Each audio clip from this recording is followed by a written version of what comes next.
अल्लाह की तरफ से अजाब नाजिल हो गया। हुआ यूं कि जब वो खाना काबा के अंदर बदफेली कर रहे थे तो उसी वक्त उनकी रूहें कब्ज़ कर ली गईं और उनके गोश्त पोश्त के जिस्म पत्थर के बनते चले गए। ये लम्हा इंतहाई खौफनाक और अजीबो गरीब था। दो जिंदा इंसान अजाब इलाही के तहत अब पत्थर के बन चुके थे। कुछ देर बाद जब बनी जुरहम के लोग काबा के करीब आए और बैतुल्लाह के दरवाजे को खोला तो दोनों बदबख्त बरहना हालत में पत्थर बने खड़े थे। वो ये समझ गए कि ये खबीस अल्लाह की मुकद्दस घर में किस जुर्म का इर्तिकाब कर रहे थे। लोगों ने दोनों के मुजस्समों को उठाया और बाहर लाकर ज़मीन में गाड़ कर उन्हें खड़ा कर दिया ताकि ये लोगों के लिए इबरत का निशान बना रहे। कुछ दिन गुजरने के बाद मक्का के लोगों ने इसाफ के बुत को उठाकर कोहे सफ़ा के मकाम पर रख दिया और नाइला के बुत को उठाकर कोहे मरवा के मकाम पर रख दिया।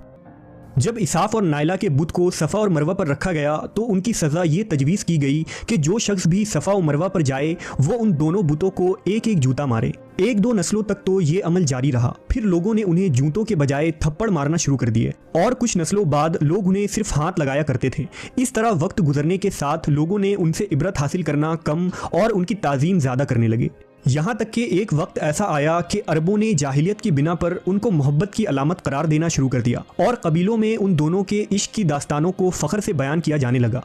आहिस्ता आहिस्ता ये मोहब्बत के देवी और देवता करार पाए।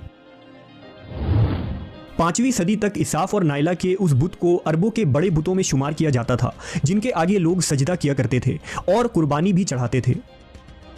सल्लल्लाहु अलैहि वसल्लम ने मक्का फ़तह किया तो आप फ़तह के बाद हरम शरीफ में दाखिल हुए और आपने अपने भाई हज़रत अली के साथ मिलकर तमाम छोटे बड़े बुतों को तोड़ डाला, यहाँ तक कि खाना काबा तमाम बुतों से पाक हो गया। फिर आप सफ़ा और मरवा पर तशरीफ़ ले गए और इसाफ व नाइला के उस बुत को अपने मुक़द्दस हाथों से तोड़ डाले।